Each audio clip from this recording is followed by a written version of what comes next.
네, 오늘 말씀은 토라 포션 민수기 말씀인데요. 성령의 사람이라는 제목으로 말씀을 나누도록 하겠습니다. 특별히 핵심 단어가 베하 알로트카입니다. 자, 따라합니다. 베하 알로트카. 베하 알로트카는 켤 때에는 이라는 단어입니다. 이 단어가 어디서 나왔냐 말씀 한번 먼저 보도록 하겠습니다. 민수기 8장 2절입니다. 민수기 8장 2절 같이 한번 읽도록 하겠습니다. 민수기 8장 2절 시작. 아론에게 말하여라. 너는 그에게 등잔을 밝힐 때에는 등잔 7개가 등잔대 앞 맞은쪽을 비추게 차려놓으라고 일러라. 아멘. 등잔을 밝힐 때에는, 여기서 밝힐 때에는이 바로 베하 알로트카입니다. 이번 주에 주제의 단어라고 할 수 있는데 이것이 바로 등잔을 밝히는 거예요. 등잔. 이 알로트카는 알라에서 나왔어요. 알라는 올라가다라는 뜻이에요. 그래서 지금과 같이 형광등으로 불이 탁 켜지는 게 아니고 그때는 불을 붙여서 불빛이 위로 쫙 올라가죠.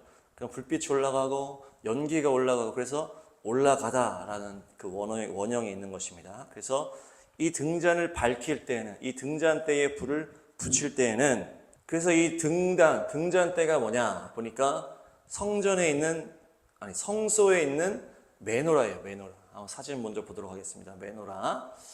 네, 이것이 메노라 모양으로 이제 공항 앞에 만들어 놓은 건데 등잔대 이렇게 되어 있어요. 등대 이렇게 해서 메노라. 이 메노라가 어디서 나왔습니까? 누르라는 단어에서 나왔는데 다음 보시면 빛나다, 불 이런 뜻에서 나온 거예요. 메노라가. 그래서 마노르는 멍에, 쟁기, 속박 이런 의미가 있고 니르가 땅을 갈다, 기경하다 이런 의미가 있는 거예요. 이것이 바로 이 메노라의 의미인데 이 메노라는 무엇을 상징한다? 하나님의 영, 성령님을 상징하는 것이에요. 그래서 이 메노라의 불빛은 성령의 불을 말하는 것이에요. 성령의 불을 붙이는 것은 뭘 말한다? 이 원어로 보니까 내 마음밭이 기경되는 것을 말한다. 그리고 내가 주님의 멍에를 매는 것을 말해요. 그리고 주님께 속박되는 것을 바로 성령의 불이 임하는 것으로 연결이 된다는 것입니다. 이 메노라의 불을 붙이는 것이 우리 심령에 성령의 불이 붙는 것인데 그것이 원어로 보니까 우리 마음밭이 기경이 되고 내가 주님의 멍에를 메고 주님께 속박되는 삶으로 나아가는 것이 바로 성령의 불이 임하는 것이에요. 네, 그 성령의 불이 우리 모두를 이끌어 가실 줄로 믿습니다. 그래서 우리가 주님의 우리 멍에를 우리에게 매라고 하시잖아요. 나의 멍에는 쉽고 가볍다. 그래서 우리가 세상의 짐을 다 내려놓고 주님의 멍에를 메고 주님은 온유하고 겸손하신 분이기 때문에 주님의 사명을 감당하면 우리의 심령이 기쁨을 얻고 감사가 넘치는 것이에요. 주님의 성령께서 우리 안에 오시면 우리 심령을 기경하시면서 우리 마음을 주님의 길로 인도하실 줄로 믿습니다. 특별히 모세 시대의 성막을 한번 사진 한번 보시면 성막을 이렇게 보니까 이제 들어와서 동문으로 들어오면 이 마당에 제단이 먼저 있어요. 제단. 그래서 이 제물에 대해 내 죄를 안수하고 이 제물을 태우는 것이 바로 제단이죠. 그래서 희생 제물이 죽는 곳이 바로 저것이. 그래서 태워지고 그 다음 단계가 뭡니까? 그 바로 앞에 있는 물두멍이에요. 물두멍. 그래서 이 제단은 무엇을 말합니까? 예수님이 어린 양이 되셔서 우리를 대신하여 제물이 되셨다. 하나님의 어린 양이로다. 세상 죄를 지고 가는 하나님의 어린 양이로다. 예수님께서 동물이 제물에 태워서 죽는 것처럼 예수님이 십자가에서 하나님의 형벌을 받아 그 고난의 길을 감당하셨다. 그것이 주님의 그 제물이 되신 것이고 제단에서 이루어진 일인데 그 다음 보니까 조금 앞에 가면 물두멍이라는 게 있는 거예요. 물두멍. 물두멍은 노스로 만들었어요. 노스로. 이 노시 어떤 노시다? 여인들이 거울로 쓰는 노시예요. 그래서 이 노시 아주 투명하기 때문에 그곳에 물을 샥 담아놨어요. 아주 투명한 단단한 그 놋에 이 물을 담아놓으면 어떻게 됩니까? 우리 얼굴이 그 물에 딱 다 비추는 거예요. 그래서 여인들이 거울을 보듯이 우리가 물두멍에 가면 뭘 볼 수 있다? 내 죄를 보게 되는 것이죠. 내가 얼마나 죄인된 사람인지, 내가 얼마나 뼛속까지 죄인인지를 깨닫게 되는 단계가 바로 저 물두멍의 단계다. 그래서 그 물두멍에 지금 사진 보시면 어떻습니까? 저것이 빨간색이에요. 빨간색. 놋이 빨간색이라는 거예요. 붉은색. 그래서 이 물두멍을 물에다 담아놓고 이것으로 제사장들이 몸을 씻었단 말이에요. 성막, 거룩한 성소에 들어가기 전에 이 물두멍에서 몸을 씻었는데 이것이 뭘로 연결되는 겁니까? 붉은 색깔 때문에 저 물이 결국 예수님의 피와 연결이 되는 것입니다. 그래서 우리가 예수님의 그 십자가의 그 사랑을 통과해서 그래 주님의 보혈의 능력으로 우리가 구원을 받은 다음에 그 다음 단계가 뭐다? 내 죄를 깨닫고 주님의 피로 내 죄를 다 씻는 것이에요. 주님의 십자가를 내가 믿습니다. 예수님의 그 보혈의 능력을 믿습니다. 그 믿음의 단계에 들어간 다음에 두 번째 단계가 내 죄를 보게 되고 내 죄를 저 물두멍의 물로 씻는 것처럼 저 붉은색 통 안에 있는 물로 우리의 죄를 씻는 것처럼 예수님의 피로 우리를 싹 씻는 것이. 그렇게 한 다음에 어디 들어간다? 성소로 탁 들어가는 것이. 성막으로 들어가서 동문으로 들어가서 먼저 그 동물이 태워지는 그 제단을 지난 다음에 물두멍에서 내 죄를 보고 그 다음에 내 죄를 피로 씻은 다음에 거룩해져서 성소로 딱 들어가는 것이. 성소에 딱 들어갔을 때 딱 나타나는 장면이 바로 오늘의 주인인 등잔대와 앞에 떡상인 것이. 떡상. 이 떡상에는 12개의 떡을 언제나 신선하게 올려놓습니다. 이 떡상에 있는 떡은 뭡니까? 주님의 말씀을 말하는 것이. 예수님께서 나는 생명의 떡이다. 나를 먹어라. 그러면서 하늘에서 떨어진 그 광야, 이스라엘의 광야 생활 속에서 하늘에서 떨어진 그 만나가 결국에 우리 인간으로 오신 예수님의 생명의 살이었다는 것이. 그래서 예수님이 나를 먹어라 하는 것과 하늘에서 떨어진 그 만나를 우리가 먹으면서 주님의 또 인도를 받는 것이 바로 하나님의 말씀이다. 근데 특별히 이 하나님의 말씀 앞에 무엇이 있습니까? 이 등잔대가 있는 거예요. 등대. 이 메노라가 이 떡상 앞에 딱 있는 것이. 그래서 2절에 뭐라 그럽니까? 그 맞은편을 비추게 놓아라. 그러니까 이 등잔대에 불을 붙여서 이 앞에 있는 떡상을 비추게 딱 세팅하라는 게. 이것이 무슨 뜻입니까? 이 메노라, 이 등잔대는 성령님을 상징한다고 그랬죠. 그래서 이 하나님의 말씀을 우리가 깨닫기 위해서는 내 스스로 깨닫는 것이 아니고 우리가 머리 지식으로 알게 되는 것이 아니고 성령님의 조명으로 주님의 말씀을 계시적으로 알게 되는 것이라는 것이. 그래서 성령님의 조명으로만 하나님의 말씀이 부어지게 될 줄로 믿습니다. 그래서 우리가 성령님의 조명을 언제나 사모해야 돼. 성령님 주님의 말씀을 깨닫게 해달라고. 그래서 이 하나님의 말씀은 그냥 아무 책같이 막 읽는다고 되는 게 아니에요.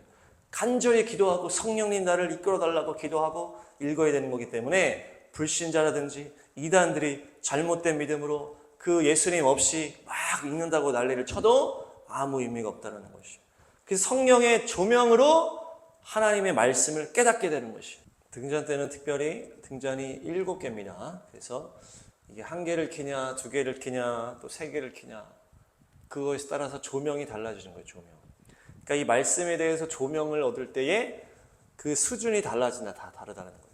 주님 앞에서 성령의 충만함으로 말씀을 먹을 때 그 하나님의 또 계시와 하나님의 뜻이 열려지는 수준이 다 다르다는 얘기예요. 그 사람의 그릇에 따라서, 그 사람의 또 영적 수준에 따라서, 그 사람의 삶의 태도와 주님 향한 갈망에 따라서 그 등잔대를 하나가 켜냐 7개가 켜지냐 다르다는 거예요. 그래서 이것이 뭡니까? 1개에서 7개까지 가는 우리가 완전한 수준까지 가야 된다. 그래서 특별히 등잔대는 금으로 만들어집니다. 정금으로, 순금으로 만들어지는데 우리가 찬양처럼 나의 길 오직 주님이 아시나니 내 나를 단련하신 후에 내가 정금처럼 나으리라. 그래서 결국 우리가 7의 완전함에 이르러야 될 줄로 믿습니다. 그래서 우리가 모두가 다 예수님의 장성한 분량에 이르는 것이 우리의 목적인 것이. 주님의 온전한 거룩함으로 나아가야 돼요. 사랑함으로 주님의 말씀에 온전하게 순종하고 목숨을 바쳐 주님의 사명을 감당하고 나는 죽고 예수님만 사시는 내 삶을 또 성령님께 다 내어드림으로 주님이 나를 통해서 주님의 뜻을 이루고 죄를 이기고 거룩함으로 나아가게 될 수 있도록 그 세상의 모든 유혹과 탐심과 모든 어둠을 다 이겨내서 그런 과정들이 결국 우리가 이 등대가 7개까지 쫙 켜지는 그런 과정이 바로 우리의 삶의 과정이다라는 것입니다. 그래서 우리가 모두가 7개까지 다 나아가야 될 줄로 믿습니다. 특별히 하나님의 말씀은 만나와 연결이 되고 있어요. 만나. 특별히 이 민수기 11장에는 만나는 맛이 없다라는 것이 핵심인데 한번 원어로 한번 살펴보도록 하겠습니다. 먼저 11장 5절에서 8절까지 한번 읽도록 하겠습니다. 5절에서 8절까지 민수기 11장 5절에서 8절 시작. 이집트에서 생선을 공짜로 먹던 것이 기억에 생생한데 그 밖에도 오이와 수박과 부추와 파와 마늘이 눈에 선한데 이제 우리 눈에 보이는 것이라고는 이 만나밖에 없으니 입맛마저 떨어졌다. 만나의 모양은 가시와 같고 그 빛깔은 부돌라와 같았다. 8절 백성이 두루 다니면서 그것을 거두어다가 맷돌에 갈거나 절구에 찍고 냄비에 구워 과자를 만들었다. 그 맛은 기름에 반죽하여 만든 과자 맛과 같았다. 뭐라고 말하고 있습니까? 이집트에서 공짜로 생선을 먹었던 것이 생생하다. 또한 오이, 수박, 부추, 파, 마늘을 내가 맛있게 먹었었는데 지금은 뭘 만나만 계속 먹고 있다. 이게 너무 맛이 없다. 이렇게 얘기를 합니다. 8절에 보니까 계속 만나만 먹으니까 입맛이 다 떨어져 버렸다. 이렇게 얘기를 하는 것이에요. 근데 내가 이집트에서 먹었던 것들은 너무 맛있었던 그 기억에 아주 지금 사로잡혀가지고 불평불만이 막 쏟아지고 있는 거예요. 이집트는 무엇과 연결됩니까? 죄 많은 이 세상이랑 연결이 되는 거예요. 죄 많은 세상에서 우리가 죄의 종으로 삼아 살았음에도 불구하고 그때 먹었던 음식들이 맛이 있었다는 얘기예요. 그것 때문에 계속 사로잡혀 있으니까 불평불만이 나올 수밖에 없다. 지금은 하늘에서 내리는 만나만 계속 먹고 있으니 계속 똑같은 것만 먹고 있으니 너무 힘들고 지치고 먹는 재미도 하나도 없고 질려버렸다라는 거예요. 이 원어로 한번 보니까 생선을 보니까 생선은 다가라는 단어인데 번식하다, 증가하다, 늘어나다라는 의미가 있어요. 이 생선이라는 이 원어 안에. 그러니까 이것이 뭡니까? 세상에서 우리가 막 잘 나가고 막 장사 잘 되고 돈 많이 벌고 막 이렇게 유명해지고 이런 것이 이 세상의 맛이에요. 세상의 맛. 그것을 어떻게 했다는 거예요? 내가 세상에서 막 잘 나가고 막 돈 많이 벌고 막 이렇게 유명해지는 것이 공짜로 내가 생선을 먹었다. 이 공짜가 뭘 말하는 겁니까? 어떠한 엄청난 희생이 없이 십자가 지는 것 없이 내가 주님 앞에 엎드려서 겸손하게 기도하는 것도 없이 매주마다 내가 헌신적으로 예배를 참석하는 것도 없이 내가 내 가진 거 다 털어서 헌금하면서 11조 하면서 그렇게 하는 나의 희생이 없이도 세상에서 잘 나갈 수 있다는 얘기. 그것이 내가 공짜로 생선을 맛있게 먹었다 이렇게 얘기를 하는 거예요. 그것이 세상이다. 세상. 그 속에서 장사 잘 되고 돈 많이 벌고 유명해져서 내가 그런 것들이 기억이 나는 거예요. 세상엔 그런 것들이 있잖아요. 또 사람이 능력이 막 좋고 외모가 막 출중하고 또 좋은 사람 만나고 이렇게 되면 어떻게 돼요? 어떤 그 희생 없이도 잘 나갈 수 있는 길들이 막 있다라는 거예요. 그것이 세상에 막 있어. 근데 우리가 그걸 알고 있죠. 이것이 그렇게 세상에서 잘 나가고 막 돈 많이 벌고 막 유명해지고 이런 것이 결국 무엇과 타협한 겁니까? 귀신과 타협하는 거예요. 이 세상 임금인 마귀와 타협해서 그렇게 세상에서 막 잘 나갈 수 있다는 얘기예요. 그 귀신이 우리를 막 잘 나가게 해줄 때가 있다는 얘기예요. 또 연예인들이 또 막 그렇게 해서 막 영혼을 팔아서 막 돈을 많이 벌게 된다든지 그런 스토리들이 있는 것처럼 네가 거짓말 좀 하면서 돈에 그냥 미친 듯이 열심히 살아. 사람 눈 신경 쓰지 말고 하나님 신경 쓰지 말고 믿음 신경 쓰지 말고 네가 열심히 쫙 가면 잘 나갈 수 있어 이렇게 하는 거예요. 그것이 바로 귀신과 타협하는 세상과 타협하는 거예요. 그 적당히 거짓말하면서 믿음과 담 쌓고 그냥 자기 힘으로 막 그냥 열심히 돈을 향해서 막 달려가는 거예요. 세상 명예와 탐심을 향해 달려가는 거예요. 그렇게 하면 잘 나갈 수 있다. 그것이 잘 나가게 되는 것이 결국에는 세상의 임금 마귀와 타협하는 것이. 우리가 공짜로 세상에서 생선을 먹었던 것이 눈에 선하다. 다음 언어를 보니까 오이예요. 오이. 오이는 키슈입니다. 키슈다. 따라합니다. 키슈. 키슈 이것이 원어를 보니까 어렵다라는 의미가 들어가 있어요. 이것은 세상의 지식과 연결이 되는 거예요. 세상의 지식. 세상의 지식들은 공부를 아주 열심히 해야 잘할 수가 있어요. 너무 복잡하고 어렵다. 복잡하고 어려워. 세상의 지식인들은 말을 해도 어렵게 하고 책을 써도 아주 어렵게 쓴단 말이에요. 세상은 어떤 어려움의 어떤 그 공식이 있다. 진화론이나 이런 하나님 대적하는 과학들도 보면은 다 거짓말이고 막 아무 하나님을 대적하는 거짓말인데도 그 증명하고 하는 거 보면 엄청 복잡해요. 엄청 복잡해. 너무 어려워. 아무나 알 수가 없어. 막. 세상은 어려운 거가 약간 미덕처럼 돼 있는 거예요. 그래서 막 전문가가 막 이렇게 막 포스가 있다. 하나님을 경외함도 없이 하나님의 진리와도 상관없는 비진리 거짓말인데도 복잡하고 어렵게 막 하면 이 대단해 보이는 게 이 세상의 어떤 논리다. 사람들은 머리 쓰는 걸 또 좋아해. 머리 좋은 사람이 또 있고 막 그 전문가들이 머리 잘 쓰면서 또 공부 못하고 머리 나쁜 사람들 속에서 내가 막 우월감을 느끼고 그래서 더 하나님과 머리 떨어지는 거예요. 아무리 어려운 말을 하고 아무리 어렵게 공부를 했더라도 하나님과 상관없는 것은 쓸데없는 거예요. 쓸데없는 거.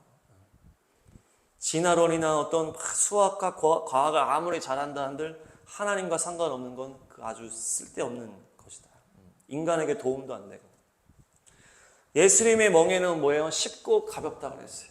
예수님이 비유로 이렇게 숨겨서 설명하실 때도 있고 죄인들의 눈을 가리게 하실 때도 있지만 복잡하고 어렵게 하는 게 예수님 스타일이 아니고 심플하고 명확하고 완전한 것이 바로 주님의 스타일이에요. 그래서 주님은 막 복잡해서 머리 잘 쓰고 막 어려운 것 잘하는 전문가들만 부르시는 게 아니고 그래서 우월한 막 똑똑한 이런 사람을 부르는 게 아니고 미련하고 아는 것 없어도 믿음이 좋은 사람을 부르시는 거예요. 그 주님이 능력을 주시면 그 사람을 통해서 막 일하신다. 육체에 힘이 센 사람이 하나님 의지하지 않고 자기 힘을 의지하는 것처럼 머리 좋은 사람이 자기 머리를 의지하는 사람들이 너무나 많다는 얘기예요. 그래서 그 어려운 그 세상 지식에 빠져들어가지고 지식에 빠져들어. 단순하게 주님만 의지하시기 바랍니다. 세 번째는 부추입니다. 부추는 하치르예요. 하치르. 자, 따라합니다. 하치르.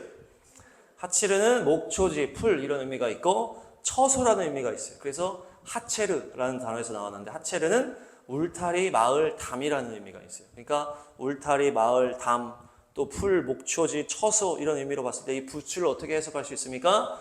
우리가 푸른 풀밭 쫙 있고 내가 편안하게 놀 수 있는 또한 벽이 쳐져 있고 안전한 나의 처소가 있는 우리의 편안한 집을 말하는 거지.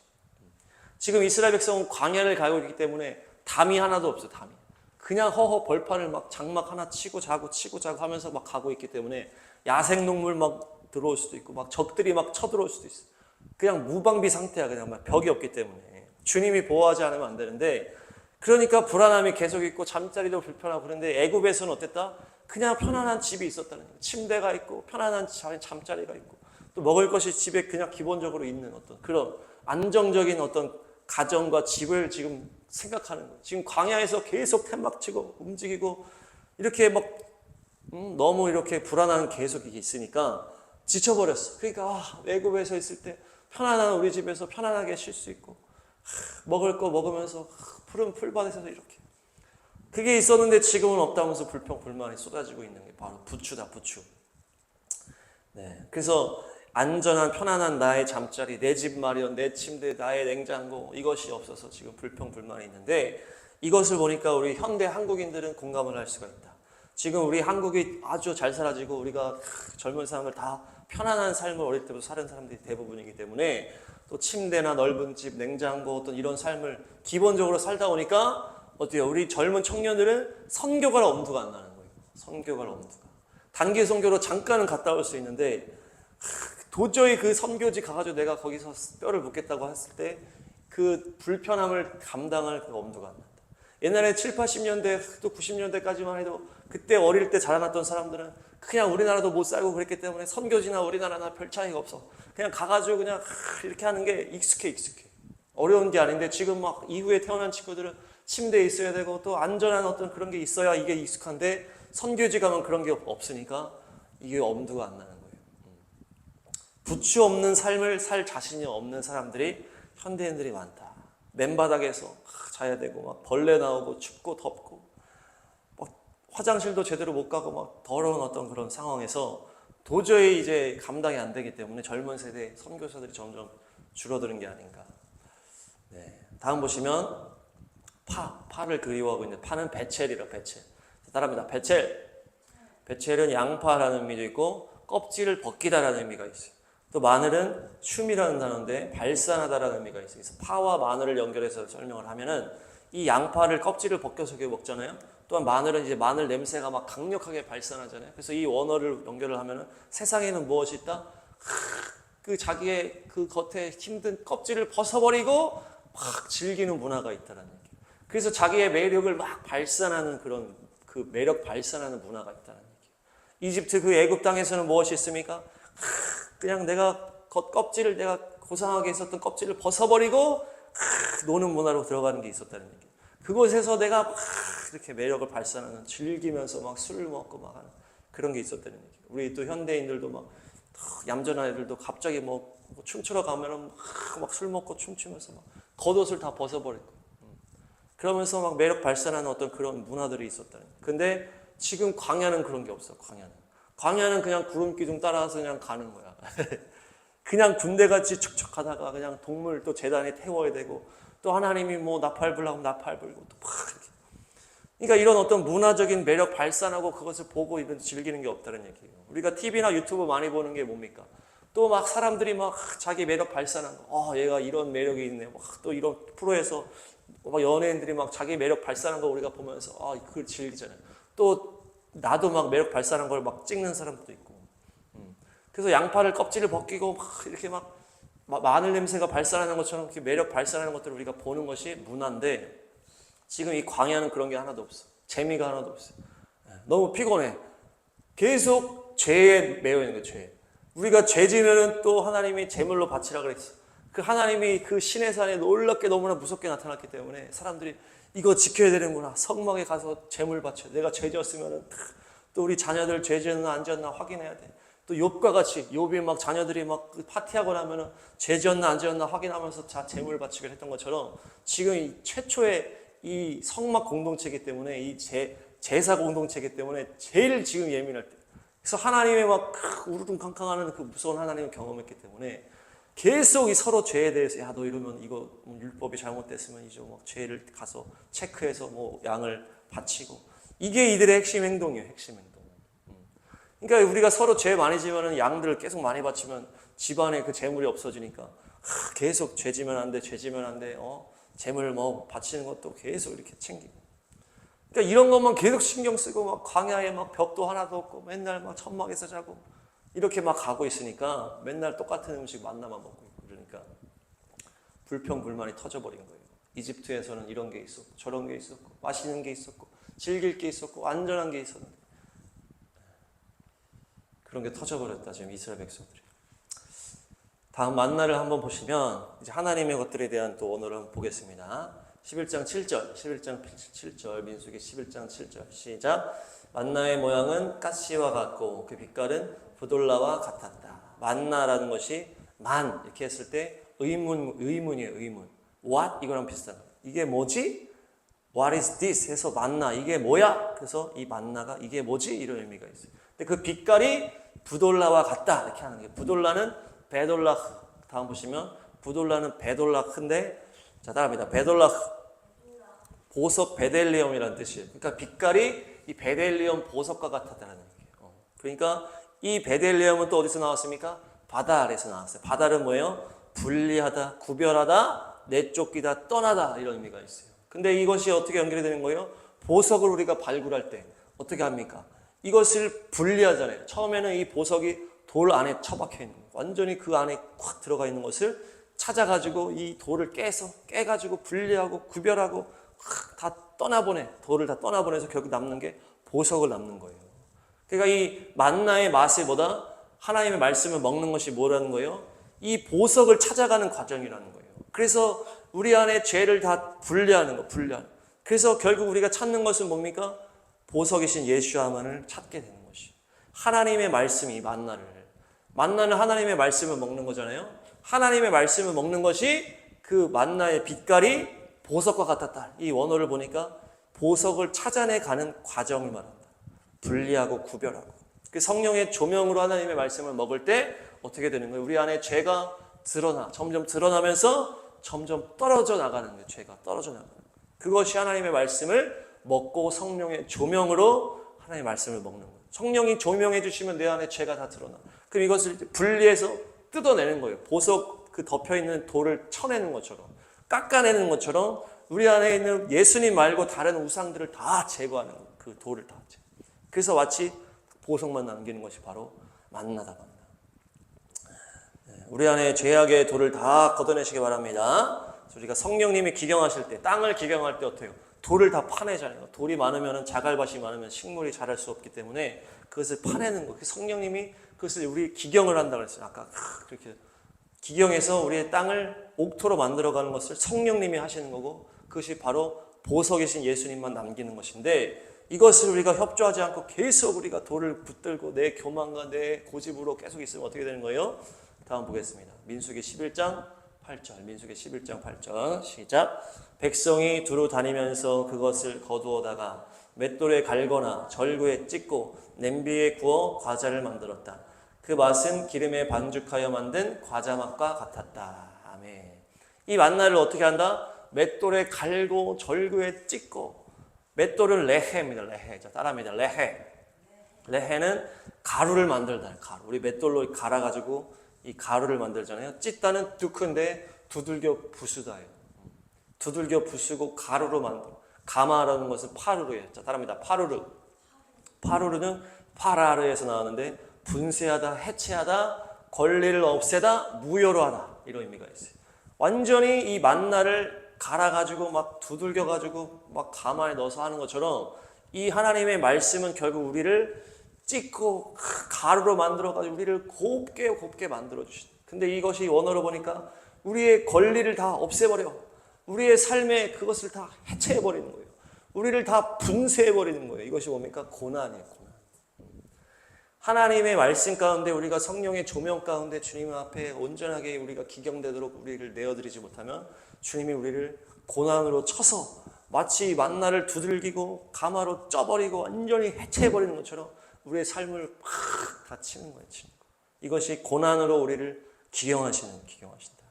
그것이 성령님의 단련이다. 단련. 고난이. 그래서 우리의 이거는 이거 해야 되는데 이 정도는 괜찮은데 그 권리를 다 뺏어가는 거예요. 너가 가지고 있던 네가 고집하는 것들을 다 해체해버려. 권리를 다 빼앗아버려. 무효로 만들어버려. 우리가 성령님의 기경에 협조하지 않으면 주님이 고난으로 우리를 친다는 얘기예요. 그래서 우리를 이렇게 기경해버린다. 협조하시기 바랍니다. 네. 그래서 만나를 요리해서 먹으면 어떻게 됩니까? 과자 맛이라는 단어인데 과자 맛. 과자 맛은 레샤드. 다음 보시면 레샤드가 과자 맛인데 이것은 무슨 의미가 있다? 기름, 생기, 활력 이런 의미가 있어요. 그래서 또 기름 섞은 이 단어는 셰멘이에요. 따라합니다. 셰멘. 셰멘은 기름이고 감람류예요. 그러니까 기름 부음이 이제 부어진다라고 하는 것이 이 만나의 맛이라는 거예요. 만나의 맛. 만나의 맛이 기름이요, 생기요, 활력이다. 만나 하나님의 말씀을 먹으면 어떻게 된다? 성령의 생수로 생기가 넘치는 거예요. 생기가. 그리고 성령의 기름 부음이 들어가므로 우리가 감람류가 돼서 감람류로 결국 그 등잔대에 불을 붙이는 거예요. 그래서 그 감람류가 되어서 우리가 완전한 성령의 기름으로 우리가 탁 적셔진다. 그렇게 되면 어떤다? 뭡니까? 우리의 삶이 환하게 빛나게 되는 거예요. 성령의 불로 내가 빛나는 삶이 되는 거예요. 주님의 말씀을 먹는 것이 기경하는 거. 성령님이 막 기경하시는 건데 기경을 우리가 협조하지 않을 때 만나를 막 깨부셔가지고 요리하는 것처럼 우리의 삶을 주님이 고난으로 파쇄하셔. 그래서 우리가 고난 가운데 주님의 그 고난을 통과하면 거룩하게 구별돼가지고 보배이신 예수님만 남아. 그러니까 성령의 기름 부음이 거기에 부어져가지고 우리가 막 빛나면서 막 성령의 활력이 생기가 넘치면서 기름 부음으로 그 기름 부음이 성령의 불을 지피게 되는 거예요. 그래서 말씀을 비춰줘서 말씀이 깨달아지고 성령의 불로 주님 앞에 달려갈 수 있게 된다는 것입니다. 할렐루야. 그래서 우리가 성령님이 조명하실 때 뭘 깨달아야 되는데 아까 그것처럼 세상에서 먹던 어떤 그 세상의 음식들이 우리 안에 그 탐심들이 미련들이 남아있던 걸 다 깨부셔야 된다. 풍요로워지고 싶어, 부자 되고 싶어, 편안하게 살고 싶어, 막 재밌게 놀고 싶고 이렇게 즐기고 싶은 이런 것들을 다 쳐내는 거예요. 돌 다 쳐내는 거예요. 보배만 남을 수 있도록. 그래서 그 과정이 고난의 과정으로 다 기경됐을 때 보배신 예수님이 나타나셨을 때 기름 부음이 부어진 우리 삶에. 그랬을 때 성령의 조명으로 말씀에 순종할 수 있는 능력이 부어지고 깨달아지는 역사가 나온 줄 믿습니다. 그래서 오늘 베하 알로트카가 뭡니까?